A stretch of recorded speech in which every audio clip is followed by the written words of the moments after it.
Mayong hapon, Negros. Ini ang Digicast Negros X. Ang nagapanguna nga napulo ka mga balita sa isla sang Negros ang amo ni gadulong sa inyo. Updin ninyo kami via Facebook, YouTube, kag sa among website www.digicastnegros.com. Kag sarama kami malantaw sa Kika Channel 11 sa Kabangkalan City, Himamaylan City, kag Banwasang Ilog.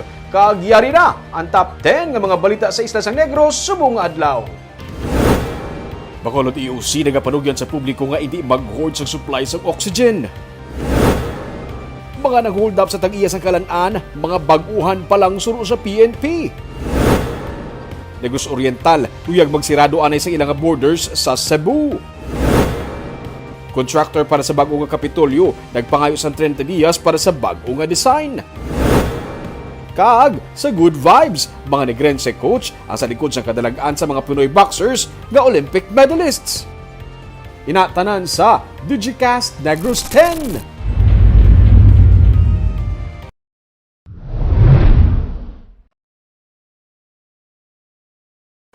Sa number 10, Bacolod nagapasalamat sa Department of Budget and Management sa pagpainsang 150 million pesos nga pondo para sa pagpakaayos ang 3 ka merkado sa syudad. Kulang ang pondo sa Bacolod sa pagkaayo kag pag-develop sa mga merkado sa syudad karon nga may pandemic. Gani labi ang pagpasalamat ni Mayor Evelio Leonardia matapos ginaprobahan sa Department of Budget and Management pinaagi kay Budget Secretary Wendell Avisado ang 150 million pesos nga pondo para sa pagpasanyog sa 3 ka mga dalagko nga merkado. Nalakip diri ang Burgos, Libertad kag Central Market. Suno kay City Administrator M. Ang antes pa man sang pandemic, ginaplano na sa syudad nga mapainan sang pondo ang pag-repair sa mga city markets. Gani dako na nga bulig ang duga nga pondo para sa pagpakaayo sang mga merkado. Ang sangguniang panlungsod ang nagpasar naman sang resolusyon para sa proyekto nga sarang sugdan sa 2021. So, ang aton mga markets are half a century old. And even older. So kinanglan na gid man hindi lang facelift but major renovation. Kag hindi masarangan na kung paon ta lang sa local budget.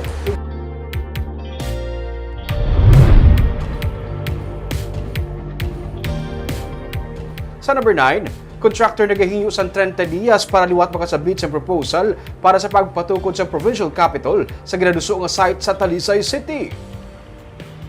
Sunod kay Provincial Administrator Fernando Diaz, isa kapag sinapol ang gitpatigayon sa nagligad ka semana. Ang contractor ang naghingyo sa extension. Sunod sa kay Diaz, mahimo na tungod sa mga adjustment man nga himuon agud magsanto man ang disenyo sa landscape sa bago nga site, ilabi na nga malapad ang duta sa Talisay City.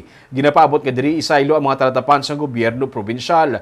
900 billion pesos ang budget sa pag-develop kuntani sa Provincial Administration Center sa Dalan Aguinaldo sa Bacolod City. Antes pa man giduso ang pagsaylo sang seat of power sa Talisay City. Amo sa gihapon nga budget ang pagagamiton. Sunod sa kay Diaz, plano nga magapabilin ang edipisyo sa Kapitolyo Probinsyal sa Bacolod kasubong man ang mga talatapan nga yara diri. Sarang ini sa gihapon nga patagayunan sang formal functions kag magbaton sang diplomatic guests. Design and build ang kontrata kag padayon pa ang pag-finalize sang plano.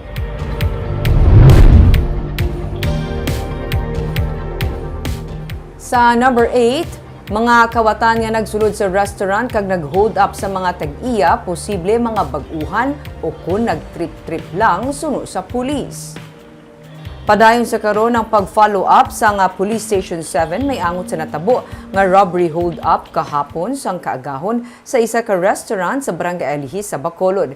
Ang salakyan nga isa sa kinawat ang nakita na gilayon kahapon sa Dalan Gonzaga pero ang motorsiklo sang isa ka nagatrabaho sa Food Delivery Services Company ang wala pa na recover sang kapulisan. Wala pa man sila sang identity sang 3 ka mga suspect nga nagpakuno-kuno customer sang sila ang nagsulod sa restaurant. Launa sang kaagahon kahapon kag nagdeklarar sang hold up. Sunod pa kay Police Captain Elmer Bonilla, hepe sa Police Station 7, posible mga baguhan pa lang ang mga kawatan o kung nag-trip-trip lang bungod sa wala pa nila kabisado ang ila ginahimo. Magluwas sa salakyan kag motor, nakuha man sa mga suspect ang mga cellphone sa mga biktima kag relo. Ginatinghuan pa karon sang PNP nga makakuha sang kopya sang iban pa nga mga CCTV ilabi na sa Dalan Gonzaga agon makabulig sa pagkilala sa mga suspect.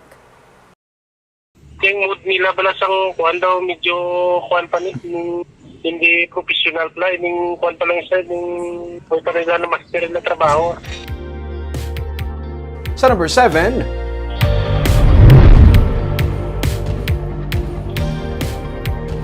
isa ka amay na sapuan nga patay sa may banwasang Don Salvador Benedicto.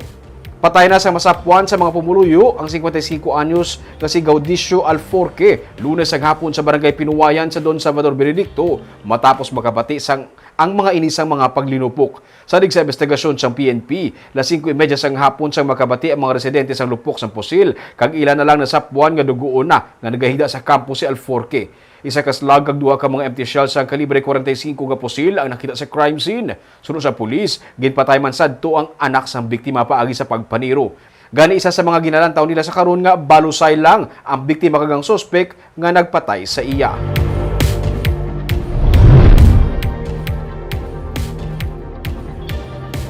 Sa number 6, board member Romela Debulgado ang nagpositibo sa COVID-19. Isa katalatapan karon sa Kapitolyo Provincial ang sirado man matapos may empleyado nga nagpositibo man sa virus. Sunod kay Provincial Administrator Rayfrando Diaz, nadulaan sang panabor kag panimaho si board member Debulgado sang Huwebes kag sang Lunes na kumpirma nga siyang nagpositibo sa virus. Close contact niya si Gobernador Eugenio Jose Lacson matapos nga iya nangin kaupod sa nagligad nga Miyerkules. Ang swab test result kahapon ni Gov Lacson ang nagnegatibo sa virus. Natalana si Debulgado nga dalon sa Mambucal facility. Gin-isolate naman ang mga empleyado sa Promotion and Information Section o kung mas kilala nga PIO matapos sang may nagpositibo nga empleyado sa virus. Suno kay Diaz, iniman na tungod sa sahi sa trabaho sang natungdan. Ang mga kaupod ang under observation kag natalana nga ipaidalom sa swab test makaligad ang 5 ka adlaw. Samtang padayon man naka-quarantine sa Mambucal si Zephyr Kaelian, ang pamuno sa Provincial Incident Management Team. Close contact, Gov was swab yesterday, 10 o'clock. Tapos nagwa na ang iyang result sa mga lunchtime. Negative si Gov. PIO, close na subong. And then 5 days sila ng isolation and observation. And on the 5th day, they will be swabbed that is sa PHO. Hopefully, why na siyang may nalap na, no?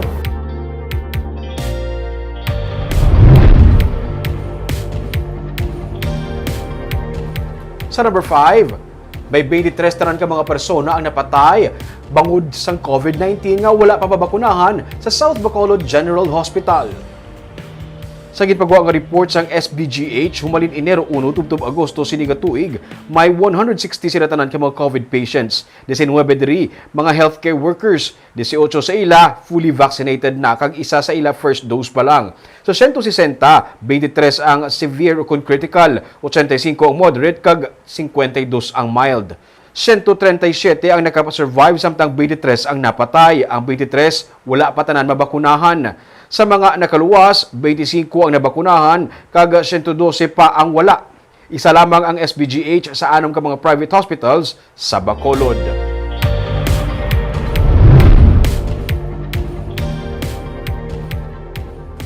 Sa number 4, iga-recommend ni IATF Ground Commander sa Negros Oriental nga si Dr. Leland Estacion ang pag-close ang border sang Negros Oriental sa Cebu karon nga nagasaka ang COVID-19 cases.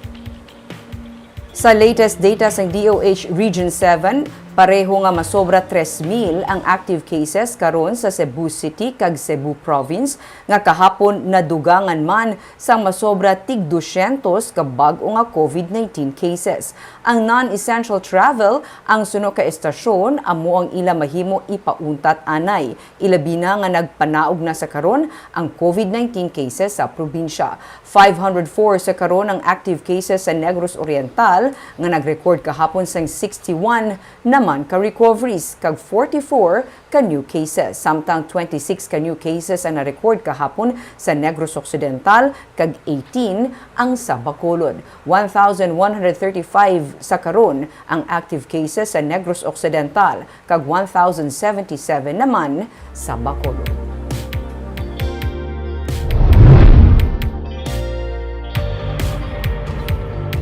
Sa number 3, sa tunga sa pagsaka sa kaso sa COVID-19 sa pinakabahin sa pungsod sa karon, nagapangama ng adaan ang Negros Occidental sa kasubong nga sitwasyon. Magluwas sa Teresita Lopez Randoni Provincial Hospital, masobra sa katunga ang available sa kapasidad sa mga ospital sa probinsya. Sunod sa kay Provincial Administrator Fernando Diaz. Ginapasiguro man ang nagakaigo nga supply sa oxygen in kaso nga magsaka ang demand. Wala labot sang gikan sa oxygen plant, may consignment man ang probinsya sa iban nga mga supplier. Nagbabakal dugang PAPR o Powered Air Purifying Respirator ang probinsya para sa mga healthcare workers. Padayon man karon ang pagdubo sa active COVID-19 cases sa Negros Occidental. Pero sa gihapon sunod sa kay Diaz, ginaduso sa probinsya ang istrikto nga pagsunod sa health protocols, pagpabakuna sa mga pumuluyo, kag sulit-sulit ka pagpahanumdom nga hindi gid magkumpiyansa. Labing nga tinguan nga dapat malikawan ini kag mas temprano ma-detect ang COVID-19 cases. I think we are prepared, no? Unless nga ang matabo do ano gid bala do mga catastrophic gid nga proportions which we pray nga hindi gid matabo sa Negros, no. We have done our best to prepare, and we are also praying because without the guidance of God is kinahanglan ta ka prepare why yapon may matabo, no, hindi na niya madala mo. Sa number 2, may 42 tanan sa Western Visayas ang nalatnan sang lain nga variant sang COVID-19. Duha ang sa Negros Occidental kag isa sa Bacolod City. Sunod sa Department of Health, sa ginpagwa nga report sa Philippine Genome Center, 15 ang samples gikan sa Western Visayas nga nagpositibo sa Alpha variant. 23 naman ang Beta variant. Ang Negros Occidental may isa ka bag-o nga Alpha variant kag isa man ka Beta variant sunod sa DOH Regional Epidemiologist Dr. Glenn Alonsabe. Wala pa inilabot sa damlag pag-report man sang Genome Center nga Alpha variant sa La Carlota City kag Beta variant sa Cadiz.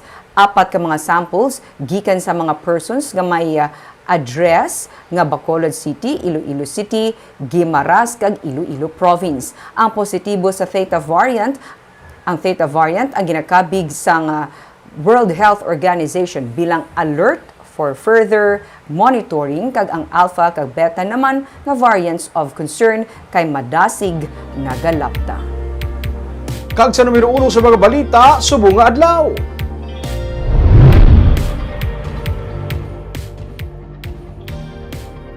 Bacolod EOC nagapakabay sa publiko nga likawan ang pag-hoard sang oxygen supply. Idibisan pa nga may nagakaigo nga supply sang oxygen ang syudad. Ma-report si Nico Delfin.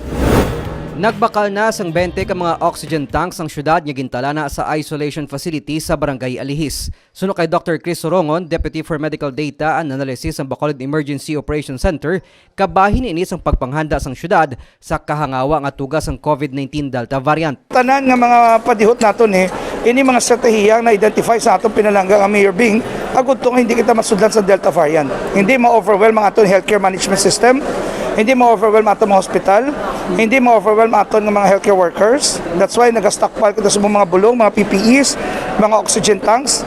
As a matter of fact, ang 20 ka bilong oxygen tank nga gin-order sa aton nga syudad, nag-abot naman, no? Subong ni deliver naton sa Midway facility, naton sa Alihis para gudto may standby kita in kaso nga kilala nato sa mga oxygen tanks para sa ato mga pasyente nga nabudlaya ang ginhawa. Siling pa ni Sorongon, may sufisyente nga supply sang oxygen tanks ang syudad pero nagapangabay sila sa publiko nga kung mahimo, ipaiway ang hoarding o kung ang pagtago sang oxygen tanks. Magluwas abi sang risgo, mas kinahanglanon ini sa mga medical institution kasubong sa mga ospital karon nga may pandemic. Kung wala man lang need kag hindi necessary, ang mga oxygen tank kilala na sa mga ospital. Kilala na sa mga facility nga nagakilanlan sila. Pero kung wala ka man lang kilanlan, hindi ka man kilala mag-stock sila sa balay mo. You know, kung if you have oxygen tank at home, it will pose a risk sang sunog. Especially kung hindi ka kabalo mag-handle, kung hindi ka kabalo maggamit.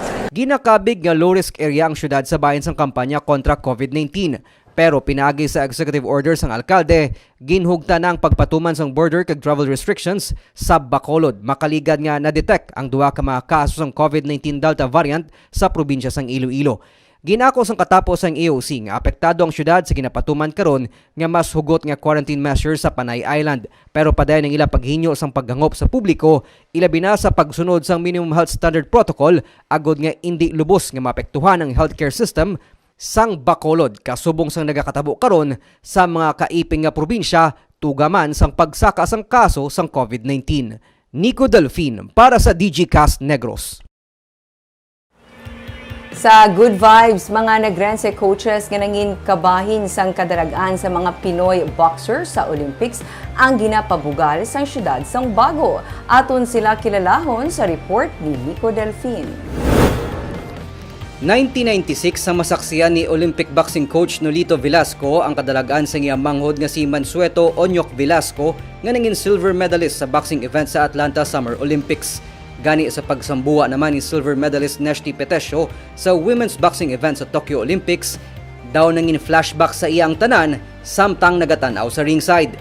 Si Petesio ang nahauna nga Pinay boxing Olympic medalist nga naghalad man sang kadalagan para sa iya boxing coach nga si Nolito. Daw ways So, parang premonition nga na tabo nga daw daw pinanganak Yunyok nga daw nanganak ulit daw anak na lang Yunyok hindi nga nagampang nga nag-silver. Kaya mo man ang desisyon daya man pero unanimous di apon desisyon. Si Nolito nga utod man sang boksidor nga si bronze medalist Ruel Velasco sa 1992 Barcelona Olympics amo man karon ang coach sa kadalagan day Carlo Paalam nga natalana magasambuwa para naman sa flyweight semifinals sa Tokyo Olympics. Balantayan man ang hampang sang isa pa niya kaboksidor nga si Yumer Marshall sa middleweight semifinals sa Olympics. Ang amo niya daw para ginasaton sa Pilipinas inang bayan ginahalad para sa aton kay para nga makilala naman tabla sang bilog nga kalibutan nga bagang aton nga lugar gamay lang pero araga kon sa boxing ga bato iya sa Sumbagata iblatin mo na nga ginalad mo sa aton sa inang bayan. Kung sa aton nga mga kunay nga mga kisimanway nga sa mga bilog nga pamulo sa Pilipinas mula mo ginatingwa mo nga nasa sakripisyo mo. Si Nolito kag ang kaupod niya nga boxing coach kag anay Olympian nga si Rinaldo Galido ang lunsay ginapabugal kag ginadayaw sang syudad sang Bago sa bugal nga ilaman ng palabot hindi lang sa syudad kundi pati na sa patag sang international competition. Anay palaro boxer man si Nolito nga naghandom nga magrepresent sa pungsod sa Olympics. Bisan wala niya man malabot ang iyan ang inhandom, tig lumapaw naman ang bugal kag kalipay nga iyan nabatsyagan para sa mga atleta nga nagtuman sa iya ginahandom nga mga kadalagan. Nico Delfin para sa Digicast Negros. Barb, nagpakita lamang nga wala sa gihapon nagakadula ang Negros sa kung sa patagpas ng vaccine ng paghambalan. Oo, men. Though, di ba, diri gina ang mga kilala ng mga boksidor. Velasco Brothers, nagtawag sila sa una, di ba? Oo. Likod sila ng Pero kabalo ko nga Bago gini ang sa iyo. Okay, ang gym sa Bago, di ba? Doon mo na ang training center sa mga boxers naton. Kabay pag ganing no nga mahatagan pag isang lubos pag nga suporta para mamayagpag pag aton nga. Kanamo pa siguro, Barb, kanamo pag isang dapat i-training para makahampang man sa Olympics.